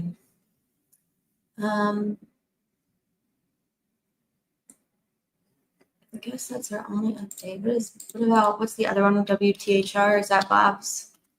Bob Siegel. I don't know, dude. I'm like everything in this case. I have to wonder how much of this is just Judge Gull being a fucking just chaotic and obnoxious for nothing. Let's see. Yeah, I mean, yesterday, like I said, when I saw her on the bench, she just looked like she was wore out. Like she's over it and she's tired and she's ready for this to just come to an end already. So she did not look happy. She asked for it, you know? And we begin 13 News at 4 on this Friday afternoon, watching and waiting for a verdict in the Delphi murders case. Right now, jurors are deliberating the fate of Richard Allen. He's facing 4 different charges. The trial has been going on for weeks, but now we wait. Richard Allen is charged in the deaths of Libby Williams and Abby German. Libby German and Abby Williams, rather, and the teens' bodies were found in February of 2017 near the Monon High Bridge in Delphi.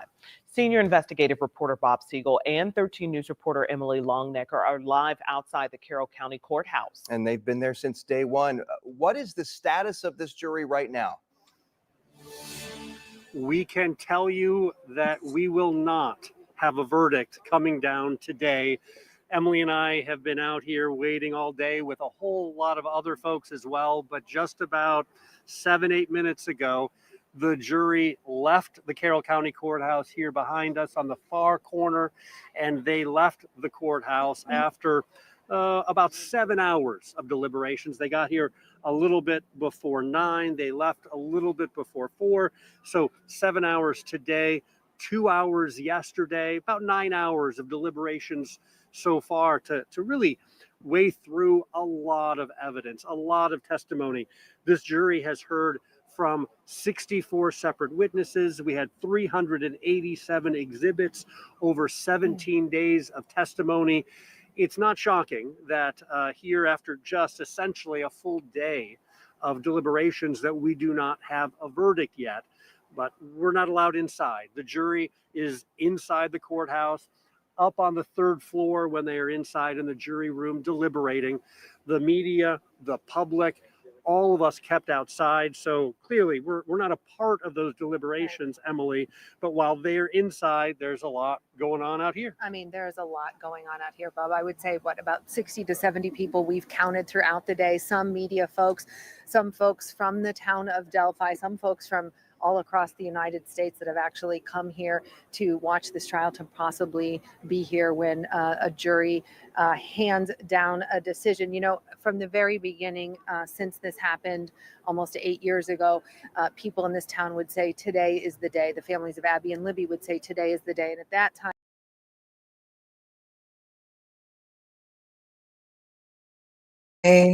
Boy, oh boy. I'm gonna fucking do it with them. I can't. 387 pieces of evidence. I want to see those 387 pieces of evidence, considering that the public was locked out of seeing those pieces of evidence. That's crazy. Because Rozzy, when he was doing his closing statement, he said he had mentioned to the jury that they would have anywhere from 200 to 300 pieces of evidence. That's crazy that it's 387. And what in the world do you have in evidence that would be 387 pieces? Who fucking knows? 100 crime scene photos almost. I don't know. It's too much. Too much. That's a lot of pieces of evidence for a jury to have to sift through, too. But they've seen it. They've had it presented to them, right? Yeah, they had it presented to them, but there's a difference in seeing it like pointed out and saying, here's this, and then a whole other different in actually getting an up close look at it and processing it, you know? Yeah. I think Judge Gull has something to do with it. It won't be the first time. Yeah, exactly. 300 of them are crime scene photos. I don't think they can tour the crime scene once they start deliberating, right? Or can they? Can they what? Are they allowed to view the request to view the crime scene after deliberations start?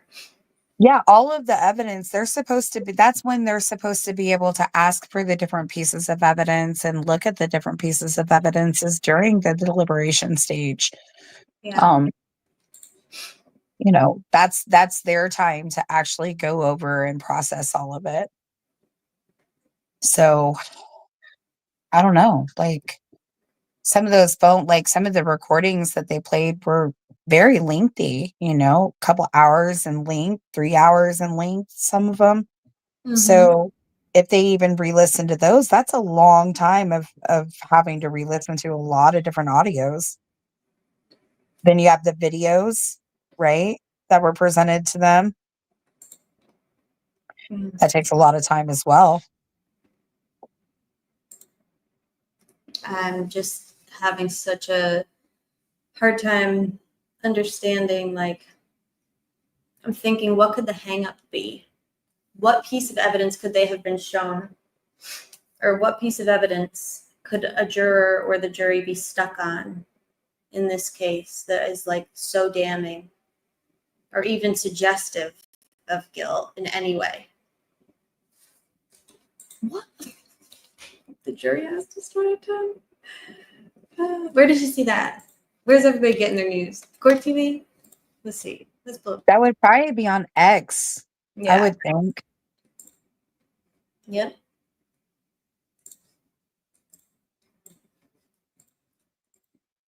No verdict today. Jury went back to the hotel just before 4. Back at it tomorrow. I'm hearing they've asked for a 10 a.m. start time, not the usual 9. Dang. I wonder if they get to go on an outing, like, beings that it's Friday. Maybe they asked, like, because, they do, like, have different activities for them to do on the weekend and stuff. I wonder if maybe they said, we're going to take you guys out to go do an activity or something. And that could be why they asked to come in later tomorrow. Just a thought. Or they want to catch up on sleep because they're so exhausted. Maybe they plan to go ziplining. They're going to the club. The problem is that feelings are not facts and that some people cannot tell the difference. They're probably just carefully going through things and stopping to talk about things. Oh, we lost Mama. We lost Mama Gritty.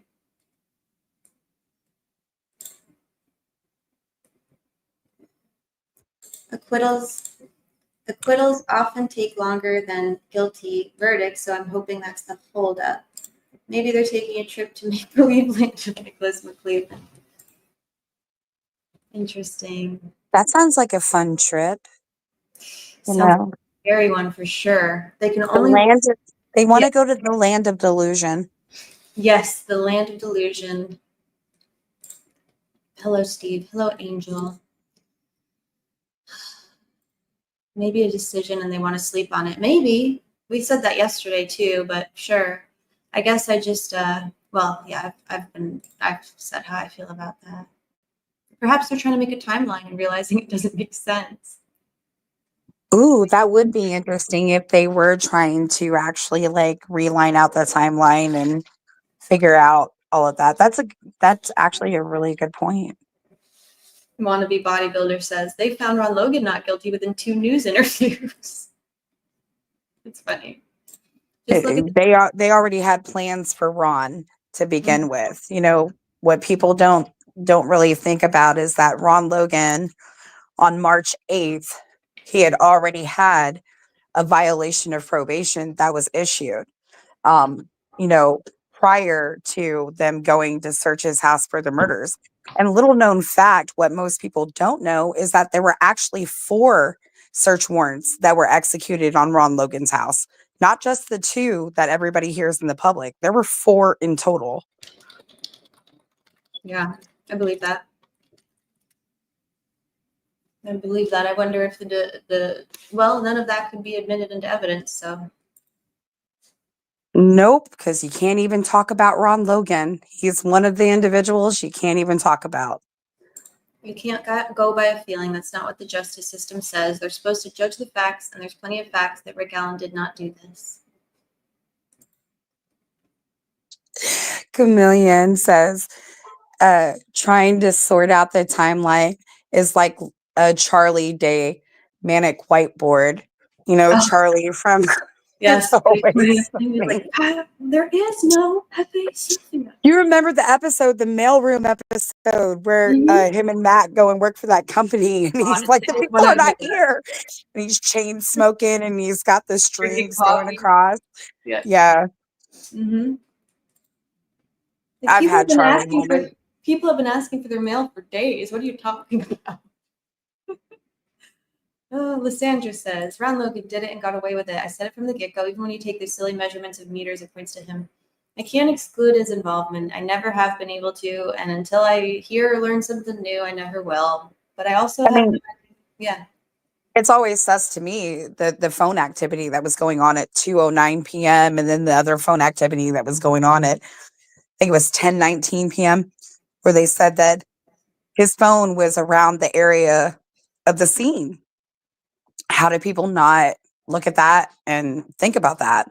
You know, I always think about, I've even considered, you know, how they said that from that spot, you can see the bridge. How do we know that he wasn't there? Like, as a lookout guy from that spot, he can see them coming toward and calls them and says, hey, you know, your prey is en route, you know?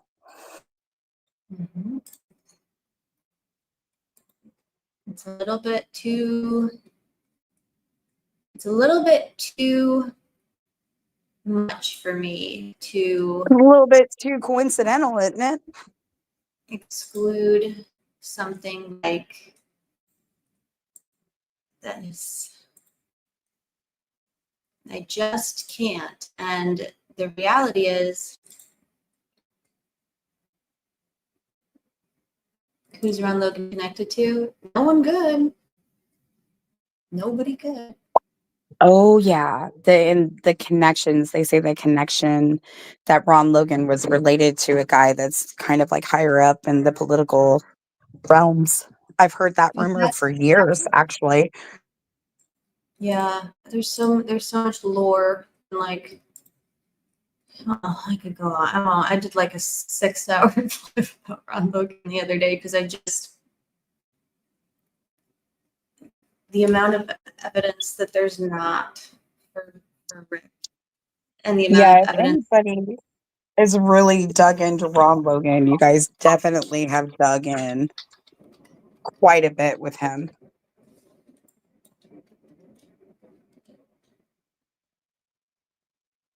Yeah, we didn't get any FBI.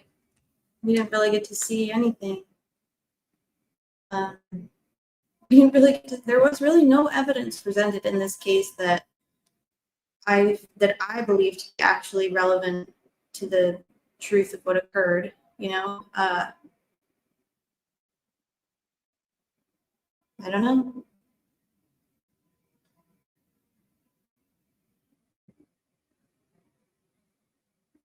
I've confirmed the jury will actually arrive an hour later at 10 a.m. tomorrow.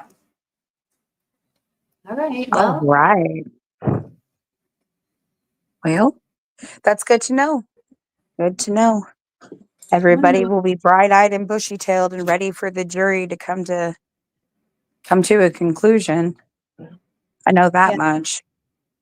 'Cause this is grueling. It's a good question. So I just feel like, are they partying? Yeah, maybe. But yeah, by 10 o'clock, I've been up for 3 hours. What are they doing? And it's not like they don't have their phones. They can't go anywhere. It's not like they can like do anything fun. So what are they going back to? Nap? I wonder if somebody on the jury, this is so bad. I wonder if somebody on the jury has a drinking problem. They have to get back. I don't know. I don't know. The fuck show that Nick is perpetuating is preferable to the truth coming out. He'd rather be the face of the nonsense than let the truth come out. Think on that. Yeah, think how bad the truth must be that they'd rather all of this. Yeah, definitely. Pretty bad. Pretty bad. I could see Ron Logan doing this alone, only because he would have been the only one that would have had the time to do it alone. Because there's no way one person did it alone in the short amount of. You're lying. She did not. Remember when they were saying that Judge Gull was organizing activities for the jurors to keep them like happy? Yeah, I heard. Absolutely not. Kyla's the only one saying. So I think Barbara McDonald tweeted that they asked to start at 10. Somebody else tweeted that. Raphael, I don't know about Raphael. He's something else. You know, he actually really was very nice like the last couple of days, but he was really interested in making sure that the process of people being able to get in to the courtroom to see what was going on, he was very instrumental in letting everybody know that we want to make sure that this is a decent and fair process and that people are actually able to get in and listen. So I found that to be very admirable. Yesterday, even when he suggested that people, like, if you have multiple people from multiple groups, don't try to get your entire group in there. Send one representative so that it can be fair and that everybody can hear. And I felt like he was really trying to make sure that things helped to run smoothly out there. So I do appreciate that he was on top of that and saying, okay, we're not going to let the shenanigans ride. We're going to handle this like responsible and respectful adults. So I can say he was really doing his part to try to help things coordinate and run smoothly. And I appreciated it. Mandatory Saturday morning hot yoga. This stenographer who listens to dozens to make an official record says Ron Logan is the voice down the hill. Yeah, he had a little Enki bracelet, and wow, there's a lot of people in here that think that. That's new. I mean, given like what normally happens when you don't mention Ron Logan. There are a lot of people that do get upset if you mention him too. You Yeah, know, they're wild. they are like, he's not the guy. He's gone. He's not here to defend himself, and they get very, very upset about it. They sure do. One person makes no sense to me. Can't control both girls while cutting. That was one thing that I took issue with when Nick was doing his closing argument, and he's talking about, you know, how this perpetrator was able to inflict the damages on Libby while holding a gun on the other girl. And my thought is, how is that person doing that? Like, they're just doing one thing with one hand and holding a gun with the other. It just doesn't make any sense to me. Hold on, Dexter Dash, I'm coming.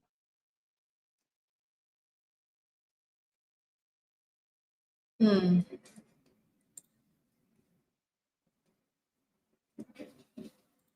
I brought up, yeah, they get angry.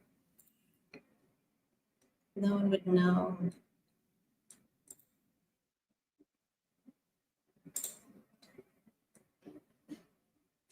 I don't care about those people. That's fair.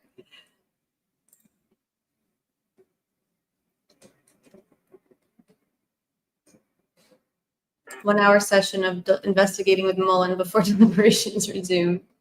Oh boy. Yeah, I can't make sense of it. I don't think we are, certainly aren't going to know anytime soon. And if Rick is convicted, then we'll never know for sure. Because they're not going to do anything with this case. If he's convicted, they're going to bury this case into the deepest, most bottomless pit they can find so they don't ever have to talk about it again. Yeah, but then where are they going to start trying to bring Flora to the forefront and then trying to use Flora as a cash cow next? That's the question that you have to ask yourself. Because either way, you think about this and you look at this, they've generated a lot of money into their county just off of this case alone. Yeah, they have. Can we get a powwow on the evidence? And as Andrea pointed out, at a certain point, one girl has nothing to lose by screaming. Well, right. That was a good point too. That was another point that Rossi had brought up in his closing argument. You know, the fact that the injuries inflicted, these girls would have had would have lived anywhere from 5 to 20 minutes, and their larynx was not severed. Right. They wouldn't have had any. It's not as if they were left unable to use their voice. So that's a great point. Yeah, I don't know. I just am so frustrated that I don't know. And it's like they wasted so much time. They lost so much time in the beginning that I don't know. People saying it's Rick Allen no matter what don't actually care about justice. They just want it to go away. I do think people want it to go away for sure. Certain people absolutely do. I don't blame people for wanting it to go away, but wouldn't you rather it be solved? Because if you, I don't know.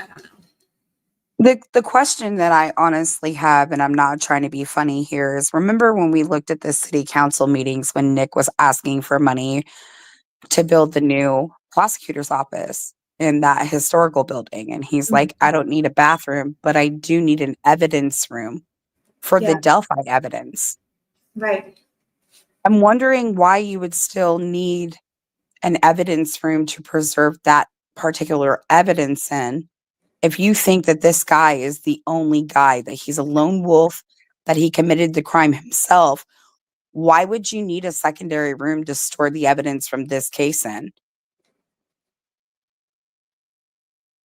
I don't know. It's a good question, because he was asked, what about the evidence from Flora? And he said that ISP has that evidence. Yep.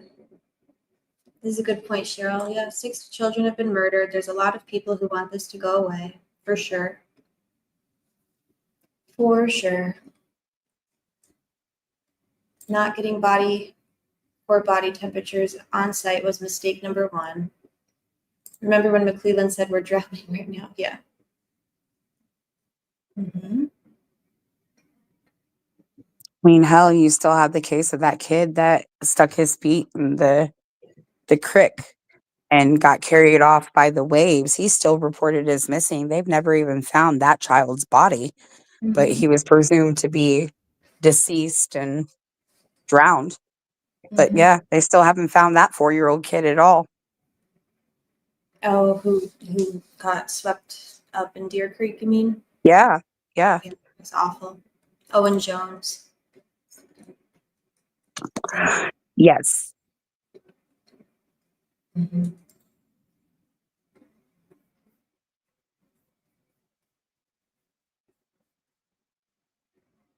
I also found it very strange, that they had talked about that, like I said, during the searches, that there was an officer who said that he walked right past the girls and he didn't see them.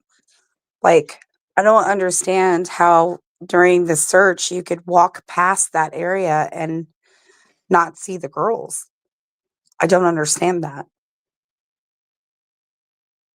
Yeah, nobody's clear. That was very, very evident. I mean, even after the arrest of Richard Allen, I think about that interview with Doug Carter when the media lady came up to him and said, well, does this mean that, the families are clear? And the way that he whipped around and the face that he made when he said no one's clear, like, I was like, damn. Yeah. That should speak volumes to somebody, in my opinion. This is interesting. It says they want to sleep in. They know their verdict. If they want to sleep in, why don't they just give their verdict so they can take their asses home and sleep in their own bed? Right. Thank you for remembering the Flora girls. This chat restores my faith in humanity. Meow, you restore my faith in humanity too. I will never forget the Flora girls. I was able, when I first started following the cases, the first time that I went down there, to go, check out the trails, check out the footage. I made sure to go by the house at Flora and just to kind of check that out, and look around. And it's so surreal. It's so surreal seeing the places that these children's lives were taken at. I can't even begin to describe how different it is to see it in person and to feel that in person. And I mean, those little girls, nobody has done anything for those little girls. Like, there's been a lawsuit. That's about the only thing that even came out of the entire ordeal. And, when Doug Carter did the interview after the KK, the Keegan Klein stuff or whatever, and said that the next focus was on Flora, I really, truly hope that they are really going to take that seriously and truly be focused on Flora and actually start to do more. People have tried to do as best as they can. And when you're shut out from a lot of things, it makes it really, really difficult. Yeah. So I know that they deserve justice too, just like Abby and Libby do. Right. Yeah, Meow put impeccable work. Like, she is the queen of the Flora information. Definitely the first channel that I watched that had there was so much information. It was so informative. I really appreciated the work that she's done for Flora and the work that she continues to do. Mhm. All of these people who have come together to get this information, get it out there, and bring awareness, they're irreplaceable, Mhm. Yeah. I agree with Indy Cindy. Problem number one was not organization for issuing an Amber Alert. So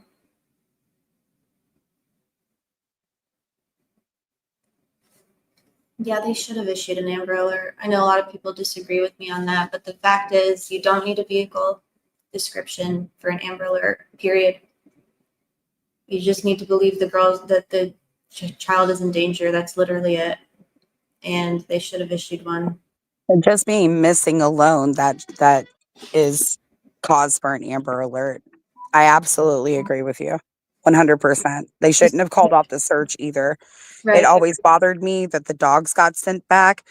Those dogs still could have been viable, especially at the scene, even if you had already found the girls.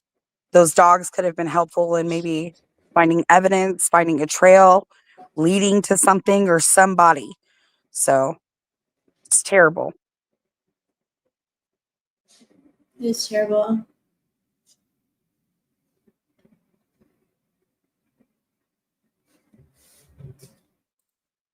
The answer to this first question is yes. The answer to the second part of your question is I have no idea. But given what we've seen in the investigation, at every single turn in this investigation, my guess would be no. And if it was, who's to say that they did anything with anything that they collected? They didn't test a hair or hairs that were literally in the girl's hand, in Abby's hand. So what makes us think they're going to test anything they get from a search warrant? I know during the search of Ron Logan's home that there were things that they took out that they recovered during the court hearings, like when they were talking about stuff pre-trial. There was mention of a sweater that was taken out of Ron Logan's home during a search in a laundry room. They said that there was a sweater removed. I know that he had multiple firearms. There were even books that were taken from his house. One of the books, from my understanding, was a Bible, a witchcraft Bible that was removed from the house. So that's pretty interesting. And then there was some other books that were taken as well to have to do with like magical stuff. So This is Ron Logan. yeah, Ron Logan's house. When are we ever gonna? I wonder if or when we're ever gonna hear. We will, after all of this is said and done. I do have somebody lined up that will be able to talk to us about a lot more information and give us you'll be able to answer a lot more questions. Right now, they can't because of what's happening right now. But as soon as this is all done, we're definitely going to get a lot more information and a lot more answers. I know that I have it lined up. I know that other people probably have some other things lined out too. So Good. I'm Well, excited and ready. I hope so.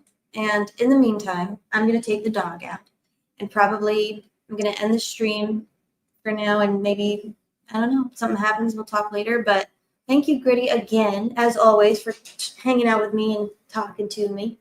Yeah, absolutely. Thank you for having me. I'm going to get ready to do my stream and get caught up on all of the notes from yesterday, maybe some observations. And then we'll just keep watching out for the verdict, and I will let you know as soon as I get, some information. I'll be sure to reach out to you and let you know. Amazing. Thank you so much. I'll talk to you You're soon. Yep, I you're love you. welcome. Talk to you soon. Love. Oops. Thank you, everybody else. And we're just going to keep the faith and keep trusting in the process and in the jury, rant and rave a little bit. And we will talk soon.